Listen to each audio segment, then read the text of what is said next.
In this section, we'll discuss process of normal blood clotting after vessel injury. We'll compare classic extrinsic and intrinsic pathways with new understanding of clotting cascade that is called cell-based model, and it consists of initiation, amplification and propagation phase. We'll also discuss role of calcium and phospholipids in this process. We know there are three stages or steps to achieve hemostasis after vessel injury. First step is vasospasm that results in decrease in diameter of vessel in attempt to reduce blood flow in damaged vessel. Then platelet binds to site of injury resulting in formation of platelet plug. Then clotting cascade is activated as platelet plug by itself is not strong enough. Clotting cascade then results in production of fibrin that strengthen platelet plug.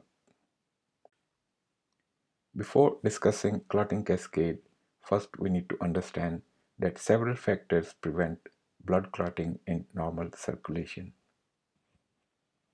Intact, healthy vascular endothelium has anticoagulant properties, and healthy endothelium produce many anticoagulant factors that normally prevent clotting of blood.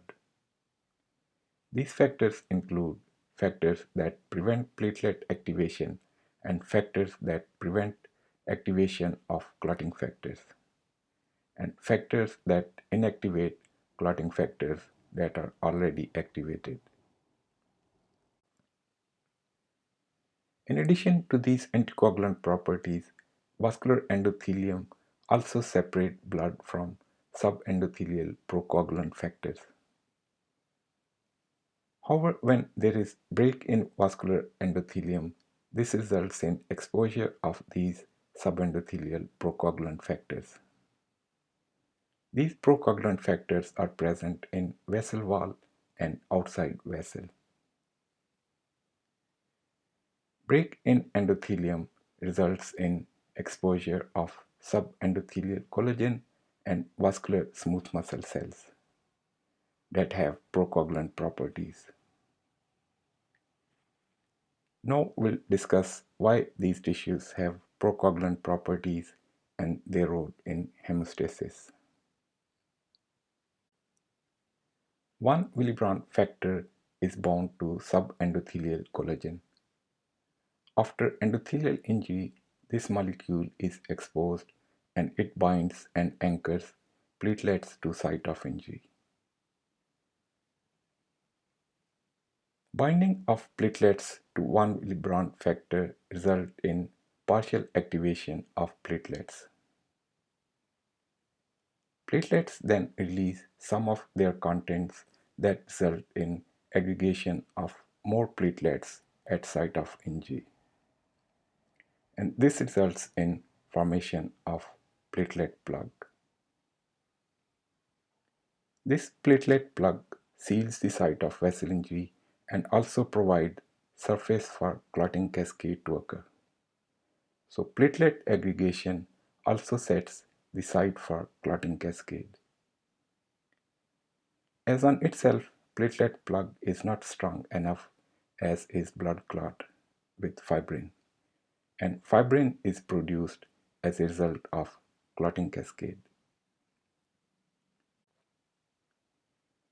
Beside 1 Willebrand factor, tissue factor is other molecule that is exposed after endothelial injury, and tissue factor initiates clotting cascade. This factor is present on subendothelial collagen and vascular smooth muscle cells and also on fibroblasts. Fibroblasts are exposed if there is complete break in vessel wall, as fibroblasts are present outside vessel. Factor 7 is a clotting factor present in blood that binds to exposed tissue factor, and this results in activation of factor 7, and this starts clotting cascade.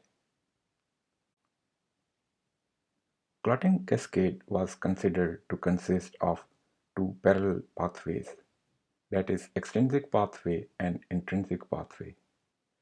Extrinsic pathway is called extrinsic because it is activated by a factor that is present outside of blood, and that factor is tissue factor.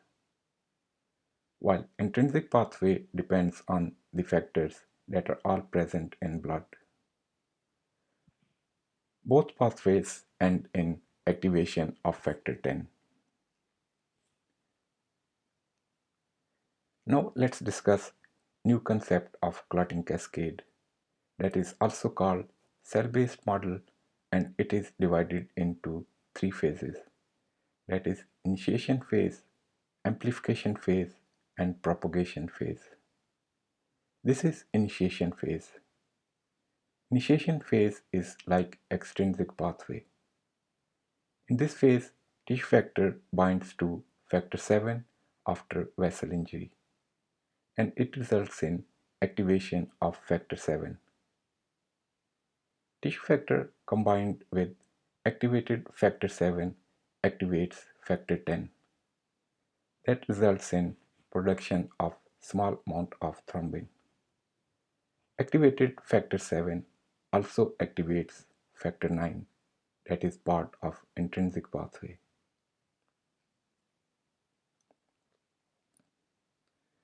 After this pathway is inhibited by tissue factor pathway inhibitor. So initiation phase results in production of only small amount of thrombin, and this reaction occurs on tissue factor bearing cells like fibroblasts that are exposed due to vessel injury. Thrombin produced in initiation phase then amplifies clotting cascade. Thrombin is a potent activator of platelets. This results in further activation of platelets, and it also results in change in shape of platelets. Platelets release more procoagulant factors that are stored in platelet granules.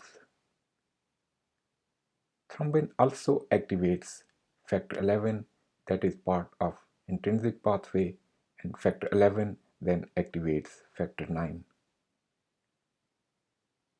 In addition, thrombin also activates factor 8 and factor 5. Factor 8 makes complex with activated factor 9 that is called intrinsic Tenase complex. This complex is a potent activator of factor 10. So thrombin produced in initiation phase amplifies clotting cascade by activating platelets and other clotting factors. Activated factor 10 combined with activated factor 5 makes prothrombinase complex. Prothrombinase complex then convert prothrombin to thrombin. Amplification phase results in generation of lot of thrombin in propagation phase, and this is called thrombin burst. Thrombin then converts fibrinogen to fibrin that strengthens platelet plug. We have discussed that extrinsic Tenase complex that consists of activated factor 7 and tissue factor is found on tissue factor bearing cells.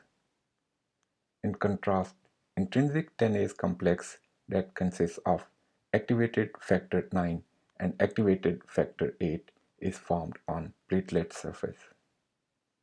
So after initiation phase, clotting cascade occur on platelet surface.